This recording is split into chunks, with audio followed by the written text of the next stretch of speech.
Hello, I want to talk to in this video about suicide,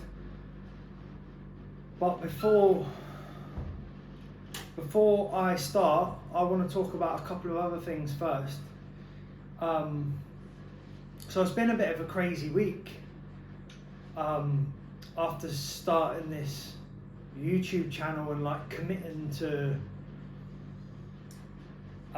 doing this type of mental health work, because for a long time I was flirting with the idea and I wasn't serious about it, and I think that's why nothing happened, but I actually committed to it recently, and it's good and it's cool, but it's been a bit overwhelming. And my mum actually messaged me, and she was saying, it's great what you're doing, but look after yourself, because from what you're doing. And when I first read it, I didn't know what she really meant, but she was right. It's about time she got something right. Yeah, Mum. Only joking. And yeah, she was right. Because I'm not used to putting stuff on social media, or as I said in my first video, it's a bit out of my comfort zone. I've never been in front of the camera talking and stuff before, so it's a new experience, and it's it's weird because obviously I'm not some massive influencer. I haven't got 100,000 followers. I've got 22 subscribers on YouTube, and obviously lots of other people have been watching and stuff, and I'm very grateful for those subscribers, so thank you. And but you know, with the messages and speaking to people, and it's been great, don't get me wrong, but it's I've been struggling with my mental health the last couple of days, because I've got an active mind, and I struggle to switch off. And like when I've talked about prioritizing my sleep, when I've got a lot on my mind, and albeit what's been on my mind's been positive, because I've been thinking, oh, it's amazing that they're reaching out and they've said this about the video, and they've given me encouragement, and they've said it really helped them and it's going to help other people. And I've just been, you know, my mind's been a bit too active, and I found it a bit difficult to sleep. I've been getting my sleep and stuff, but not as I'd like, and so it's interesting. And another point I wanted to make was I wasn't going to do this video until I was feeling better. But then I thought to myself, you know, like, I'm trying to do a mental health channel here, and I'm trying to be authentic. Like, I want to wait until my mental health is better to do my mental health video. And I was like, it doesn't make sense. I think it's a good thing that I'm doing this video while I'm struggling a bit, and then I can maybe talk about that as well, like why I've been, which I just mentioned, like the bit overwhelmed and my mind's going active. But there's another thing I wanted to say as well about like my mental health. One of my mental health struggles is some of my thoughts. I use like a coping mechanism, and I've told it, it's been happening. I've been doing it for as long as I can remember, really.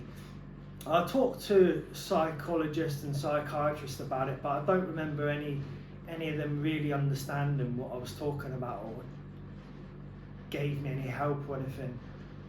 But I'll explain it now. Maybe someone will understand it or have something similar and can make a bit more sense of it. But so coping mechanism ever since I can remember, and it's hard for me to explain, but I'm going to try. So I explained this to someone actually not so long ago, and they told me it sounds like a mantra.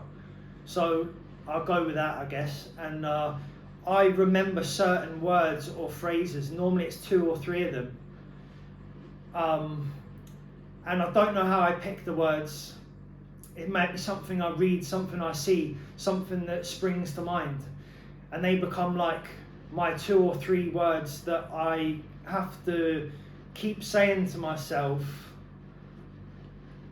throughout the day. And like, if I know my words and my words are fine, I know my words, there's no problem. And in my head, if I remember my words, then I'm fine, and my head's above the water, and I feel comfortable, and like I can do things and be normal and whatever normal is. But but if I forget my words, then I start to feel low, start to get dragged down, get pulled down, and into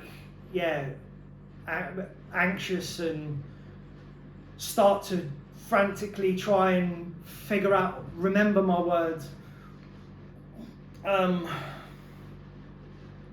And normally I figure it out, but recently I've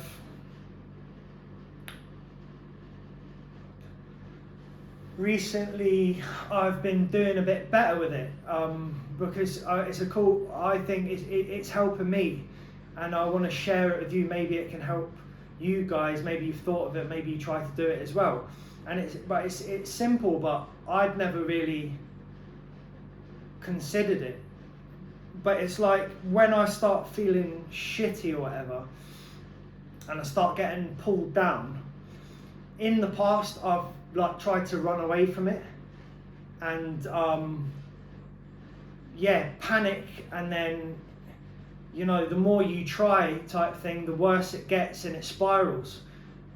And then so what I've been trying to do, and it's been helping me, as I say, is just to sit with it. So if I start feeling anxious, just accept that it's there, and be like, there's nothing I can do about it, so don't worry about it, and kind of get on with things. And so it's been working well for me. So okay, that's enough about that. I want to talk about my experience with suicide. And so 2016, recovering from my psychotic episode, and I'm suicidally depressed. And so to try and explain what I was feeling, because I didn't know why, and I was confused, and a nurse that was looking after me at the time explained to me basically what they thought was going on to make it a bit clearer to me.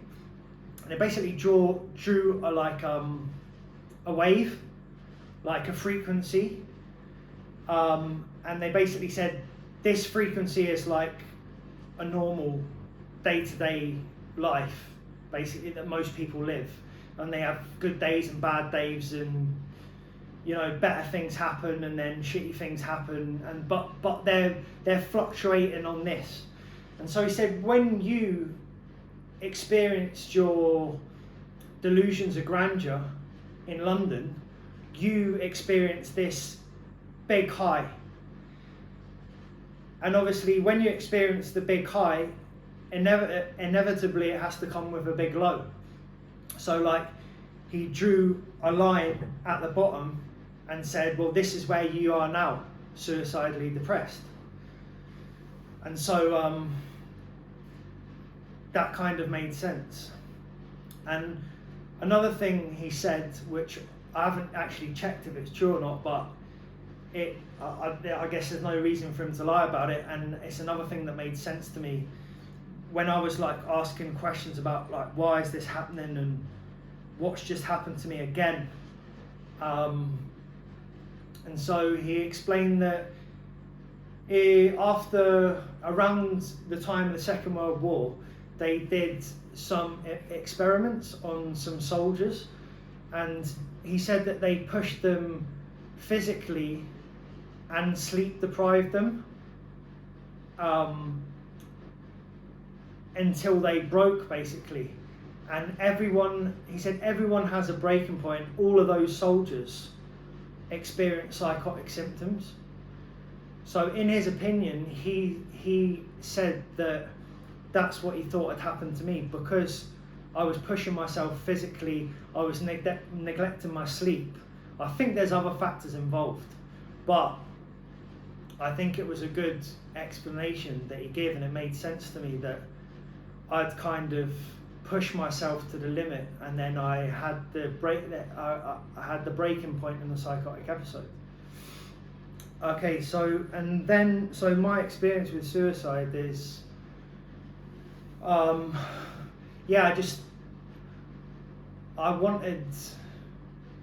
didn't want to be here anymore, and I just talk about this one time where I was taking my push bike, and the plan was to go to Piero car park and jump off.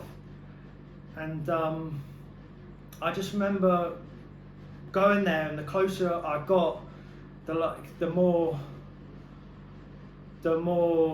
intense it became, the more upset I started to get. And I just remember when I got nearer and nearer, I just remember thinking like, why? I know it's not rational, I know, but you're not. As I said with my psychotic episode, you're not thinking rationally, and I think it's also connected to how I was feeling with the suicide as well. I wasn't thinking rationally, and I was just like, I couldn't understand why no one was helping, and no one could see how much pain I was in, and why isn't anyone like coming to help me or whatever? No one must care about me or whatever. And like people looking at me, and in my head I'm about to do something serious here, and everyone's just going about their day as normal, and everyone's looking at me like normal, and I'm thinking, what is going on? And then so I get up, and then I get to the top, and I kind of pace back and pace forward, look over, take some steps back as if to do a run up, kind of attempt to run up, and then lots of things start going through my head about like, it's going to be nasty, you know, whoever finds that my body at the bottom, like who's going to see that? It's like, also it's like I didn't want to live anymore, but I didn't want the pain. I didn't want it to be painful. So I remember times around that time where I was like going to sleep, and I was praying I wouldn't wake up. And because, as I say, I just didn't want to be here anymore. It was like the mental pain was like I didn't want it. I just wanted to go. I wanted to escape. And yeah, when I say about mental pain, I had a session around that time of recovery, and I just remember having to lay on the ground outside after the session because I was in so much mental pain. It's hard to explain, I suppose, but and so yeah, I don't know why really I just said that in the middle of talking about the suicide stuff, but anyway, So I didn't do it, because basically truth of it is I didn't have the balls to do it, and I'm glad I didn't have the balls to do it, because I'm still here now. If I had have had the balls to do it, obviously I wouldn't have been. So yeah, again, I've been thinking about what I wanted to say. I probably missed a couple of points again.